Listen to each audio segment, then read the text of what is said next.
Jose అనే అబ్బాయిని చూపించడంతో movie start అవుతుంది. జోస్ కార్ల్ అనే ఒక పెద్ద బిజినెస్ మ్యాన్ కోసం ఎదురు చూస్తూ ఉంటాడు. కొంచెం సేపు తర్వాత ఆ బిజినెస్ మ్యాన్ తన భార్యతో కలిసి అక్కడికొస్తాడు. నిజానికి కొంతమంది ఒక గుహ మీద పరిశోధన చేస్తూ ఉంటారు. అది చాలా లోతుగా ఉంటుంది. పైగా అందులో నది కూడా ఉంది.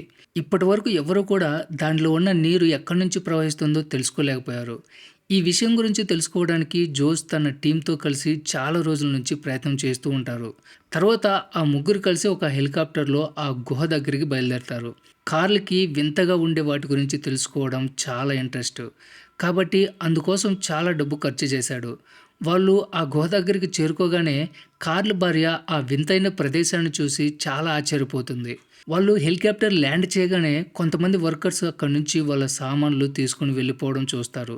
కార్ల్ వాళ్ళని ఎందుకు వెళ్ళిపోతున్నారు అని అడుగుతాడు. వాళ్ళు కొద్దిసేపట్లో తుఫాన్ రాబోతుంది.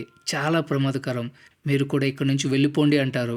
అయితే గుహ లోపల జోస్ ఫాదర్ టీమ్ ఇప్పుడు కూడా వర్క్ చేస్తూ ఉంటారు. వాళ్ళు వాళ్ళని కూడా బయటికి పిలవాలి అనుకుంటారు. అయితే కార్లు మనం చాలా దూరం నుంచి వచ్చాం. కాబట్టి ఏదేమైనా సరే కిందకి వెళ్ళాల్సిందే అంటాడు. ఆ గుహ 2 కిలోమీటర్ల లోతులో ఉంటుంది. అక్కడ జోస్ ఫాదర్ టీము పూర్తి సెటప్‌తో ఇప్పటికీ పనిచేస్తూ ఉంటారు. ఒక సీనియర్ వర్కర్ చాలా బాగా స్విమ్ చేస్తుంది. కాబట్టి ఆమె ఈ గుహలోకి ఇన్ని నీళ్ళు ఎక్కడి నుంచి వస్తున్నాయి, ఎక్కడ ఎండ్ అవుతుంది అనే విషయం గురించి మరింత సమాచారం సేకరించేందుకు ప్రయత్నం చేస్తూ ఉంటుంది. కాబట్టి ఆమె ఈరోజు ఇంకో మార్గం వైపు వెళ్ళనుంది. అయితే అక్కడ పనిచేస్తున్న ఇంకో సీనియర్ వర్కర్ ఆ మహిళకి ఎండ తగలకపోవడం వల్ల ఆమె అనారోగ్యంగా ఉందని, ఈరోజు ఆమెని పంపొద్దని చెప్తాడు. ఇంకోవైపు కార్ల్ భార్యకి ఆ గుహ ఎంత పెద్దగా ఉందో తెలుస్తుంది. తర్వాత వాళ్ళు పారాషూట్ ద్వారా గుహ కింద భాగంలోకి వెళ్తారు. వాళ్ళు అక్కడికి చేరుకోగానే ముందే జోస్ ఫాదర్ మహిళ వర్కర్ నీళ్ళలోకి వెళ్ళిపోయి ఉంటారు. వాళ్ళు స్విమ్ చేస్తూ ఒక కొత్త మార్గం వైపు వెళ్తారు. జోస్ ఫాదర్ మహిళ వర్కర్‌తో మనం ఇప్పుడు ఈ మార్గంలో వెళ్దాం అని చెప్తాడు. ముందు తను వెళ్ళిపోతాడు. ఆ మహిళా వర్కర్ వెనక వెళ్తూ ఉండగా అక్కడే ఇరుక్కుపోతుంది. అతను ఆమెకి సహాయం చేస్తాడు. వాళ్ళిద్దరూ ఒక కొత్త ప్లేస్‌కి చేరుకుంటారు. వాళ్ళకి దూరంలో నీళ్లు కనిపిస్తూ ఉంటాయి. అయితే వాళ్ళు అక్కడి వరకు వెళ్ళలేరు. ఎందుకంటే అంత దూరం వెళ్ళే ఆక్సిజన్ వీళ్ళ దగ్గర లేదు. అందువల్ల వాళ్ళు వెనక్కి తిరిగి వెళ్ళిపోతూ ఉంటారు. అప్పుడు మహిళా వర్కర్ ఆక్సిజన్ సిలిండర్ ఖాళీ అయిపోతుంది. ఆమె ప్రాణాలు ప్రమాదంలో పడతాయి. ఇదంతా వాళ్ళ టీం అందరూ కూడా మానిటర్‌లో చూస్తూ ఉంటారు. వాళ్ళు ఆక్సిజన్ సిలిండర్ తీసుకెళ్ళే పరిస్థితి లేదు. ఎందుకంటే వాళ్ళు చాలా దూరంలో ఉన్నారు. కాబట్టి జోస్ ఫాదర్ తన ఆక్సిజన్ సిలిండర్ తీసి తన వర్కర్‌కి తగిలిస్తాడు.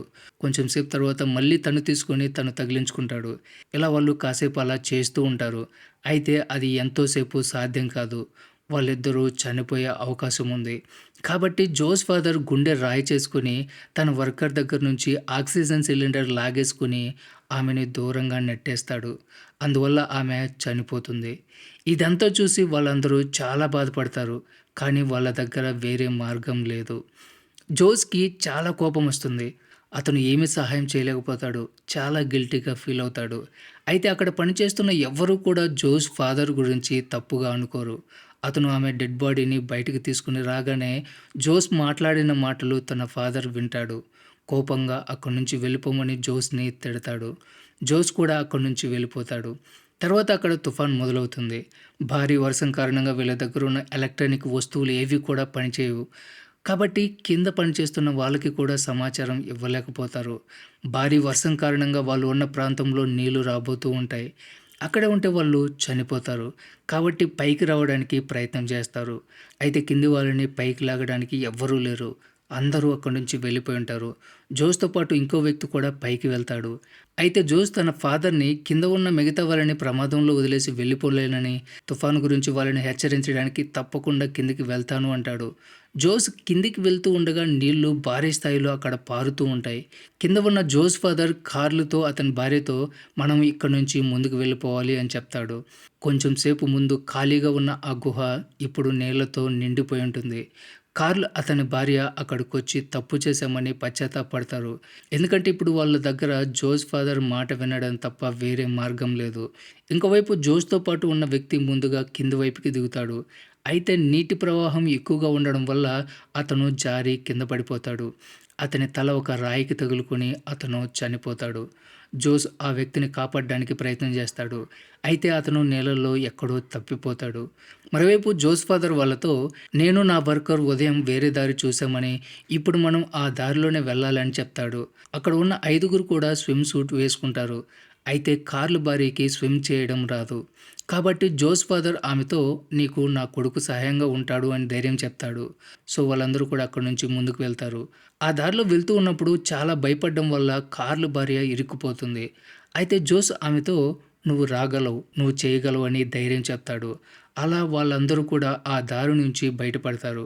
అయితే కార్ల్ భార్య పరిస్థితి చాలా దారుణంగా ఉంటుంది. కాబట్టి తన భార్యకి ధైర్యం చెప్తాడు. తర్వాత కార్ల్ వాళ్ళతో, మనం ఇలా ఏది చేయకూడదు, మనం రెస్క్యూ టీం కోసం ఎదురు చూడాలి, వాళ్ళు వచ్చి మనల్ని తప్పకుండా రక్షిస్తారు అంటాడు. అయితే అలా అస్సలు జరిగే అవకాశమే లేదు. ఎందుకంటే ఈ దారి గురించి ఎవ్వరికీ కూడా తెలియదు. జోస్ ఫాదర్, మనం ప్రాణాలతో బ్రతికుండాలంటే ఇక్కడి నుంచి ముందు వెళ్ళిపోవాలి అంటాడు. వాళ్ళకి జోస్ ఫాదర్ మాట వినడం తప్ప వేరే ఆప్షన్ లేదు. కాబట్టి అందరూ అతను చెప్పినట్టుగానే అక్కడి నుంచి బయలుదేరతారు. వాళ్ళు మెల్లిగా ఒక ప్లేస్‌కి చేరుకుంటారు. అక్కడ నీటి ప్రవాహం ఎక్కువగా ఉంటుంది. వాళ్ళలో ఒక వ్యక్తి ఆరోగ్యం కూడా పాడైపోతుంది.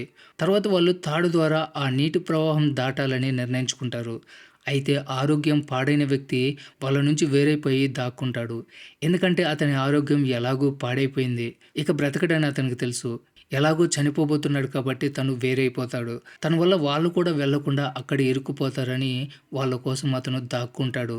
అలా చేస్తే వాళ్ళు త్వరగా ఆ ప్రాంతాన్ని వదిలి ముందుకు వెళ్ళిపోతారని. జోస్ తన ఫాదర్ ఇద్దరు అతని కోసం వెతుకుతూ ఉంటారు. అయినా కూడా అతను దాక్కుని సైలెంట్‌గా ఉంటాడు. ఇక చేసేదేమీ లేక మిగిలిన ఆ నలుగురు ముందుకు వెళ్ళిపోతారు. కొంచెం దూరం వెళ్ళిన తర్వాత ఒక ప్లేస్‌లో ఆగి జోస్ ఫోటోస్ తీస్తూ ఉంటాడు. అప్పుడు తన ఫాదర్‌కి కోపం వచ్చి, మనమేం టూరిస్ట్ ప్లేస్‌కి రాలేదు. నీ వల్ల నా మనుషులు చాలామంది చనిపోయారు. ఇక మీదట నేను ఏం చేస్తానో నువ్వు కూడా అదే చేయాలి అంటాడు. ఇక కార్ల్ విషయానికొస్తే, అతను ఎంత ధనవంతుడైనా కూడా ఈ ప్లేస్‌కి వచ్చి ఇరుక్కుపోయి బాగా విసిగిపోయి ఉంటాడు. వాళ్ళు కొంత దూరం వెళ్ళిన తర్వాత వాళ్ళకి ఎత్తైన కొండరాళ్ళు కనిపిస్తాయి. వాళ్ళు వాటిని దాటుకుని వెళ్ళిపోవాలి. జోస్, కార్ల్ ఏదోలాగా తాళ్లతో అవతలికి వెళ్ళిపోతారు. జోస్ ఫాదర్ కార్ల్ వైపును తీసుకుని వెనకాల వెళ్తూ ఉంటాడు. అయితే అప్పుడు పొరపాటున ఆమె కాలు జారిపోతుంది. అందువల్ల ఆమె జుట్టు ఆ తాడులో ఇరుక్కుపోతుంది. ఆమెకి ఎక్కువగా నొప్పి కలగడం వల్ల ఆమె ఒక స్టిక్‌ని తీసుకొని ఆ జుట్టుని కత్తిరిచ్చేస్తుంది. అందువల్ల ఆమె జారి కింద పడిపోయి చనిపోతుంది. కార్ల్ తన భార్య చనిపోవడం చూసి చాలా బాధపడతాడు. కానీ ఇప్పుడు అతను ఏమీ చేయలేని పరిస్థితిలో ఉంటాడు. తర్వాత వాళ్ళు అక్కడి నుంచి ముందుకు వెళ్ళిపోతారు. ఇప్పుడు కార్ల్ కండిషన్ కూడా అస్సలు బాగుండదు. జోస్ ఫాదర్, మనం లక్ష్యాన్ని చేరుకోవడానికి చాలా దూరం వచ్చాం. మన దగ్గర ఉన్న ఆక్సిజన్ కూడా అయిపోయింది. ఇప్పుడు ఒక వ్యక్తికి మాత్రమే ఆక్సిజన్ ఉంది అంటాడు. జోసు, తన ఫాదర్ ఇద్దరూ అక్కడి నుంచి బయటపడే మార్గం కోసం వెతుకుతూ ఉంటారు. ఈలోగా కార్ల్ వాళ్ళ దగ్గర ఉన్న ఆక్సిజన్ తీసుకుని వాళ్ళని మోసం చేసి నీళ్ళలోకి వెళ్ళిపోతాడు. అతను అలా చేయడం వల్ల జోస్, తన ఫాదర్ ఇద్దరూ అక్కడ ఇరుక్కుపోతారు. కొంచెం సేపు తర్వాత జోస్ ఫాదర్‌కి ఒక మార్గం కనిపిస్తుంది. అక్కడ వాళ్ళకి అడవి చెట్లు కనిపిస్తూ ఉంటాయి. అయితే అది వాళ్ళకి చాలా దూరంగా ఉంటుంది. అక్కడే వాళ్ళకి ఒక ట్యాంక్ కనిపిస్తుంది. అందులో వాళ్ళకి చాలా ఆహార పదార్థాలు, తాగడానికి పానీయాలు దొరుకుతాయి. అలా 2 రోజులు గడిచిపోతుంది. ఆ తర్వాత వాళ్ళు పాత మార్గంలో వెనక్కి వస్తూ ఉంటారు. అప్పుడు వాళ్ళకి కార్ల్ చాలా దయనీయ స్థితిలో కనిపిస్తాడు. అతను బాగా గాయపడి ఆకలితో ఉంటాడు. అందువల్ల పిచ్చి పిచ్చిగా మాట్లాడుతూ ఉంటాడు.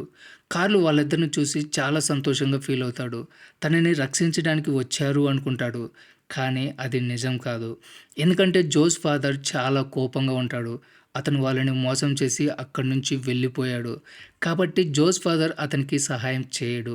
కార్ల్ బోరున ఏడుస్తూ తినడానికి ఏదైనా ఇవ్వమని అడుగుతాడు. జోస్‌కి అతని మీద జాలి కలుగుతుంది. అందువల్ల తినడానికి ఆహారం ఇస్తాడు.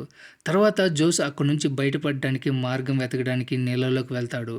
అదే సమయంలో కార్ల్ తన పిచ్చితనంతో జోస్ ఫాదర్ మీద దాడి చేస్తాడు. బండరాళ్ళ మీద పడడం వల్ల జోస్ ఫాదర్ చాలా గాయపడతాడు. కనీసం అతను లేచి నిలవలేని పరిస్థితిలో ఉంటాడు. జోస్ తిరిగి రాగానే ఇదంతా చూసి అతనికి చాలా కోపం వస్తుంది. అయితే కార్ల్ తానే స్వయంగా ఆక్సిజన్ లేకుండా నీళ్ళలో మునిగి చనిపోతాడు. తర్వాత జోస్ తన ఫాదర్ దగ్గరికి వెళ్తాడు. అయితే తన ఫాదర్ జోస్‌తో, "నేను ఈ నొప్పిని భరించలేకపోతున్నాను. ఇంకా ఒక్క క్షణం కూడా నా వల్ల కాదు. దయచేసి వెళ్ళిపో" అంటాడు.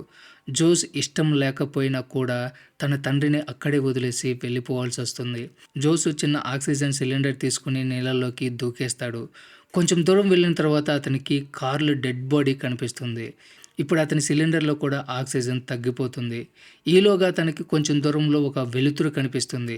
జోస్ దాన్ని చూస్తూ అటువైపు వెళ్తాడు. అలా కొన్ని క్షణాల్లోనే అతను ఒక సముద్రంలో నుంచి బయటపడతాడు. సముద్ర తీరంలో ఉన్న మత్స్యకారులు జోస్‌కి సహాయం చేస్తారు. జోస్ చాలా ప్రమాదకరమైన ఆ గుహ నుంచి బయటపడ్డాడు. అయితే ఈ ప్రయాణంలో జోస్ తను ఎంతగానో ప్రేమించే వ్యక్తులందరినీ కోల్పోయి ఒంటరిగా మిగిలిపోయాడు. ఈ సీన్‌తోనే మూవీ ఎండ్ అవుతుంది. సో ఇది ఫ్రెండ్స్ ఇవాల్టి video. Don't forget subscribe. Thanks for watching.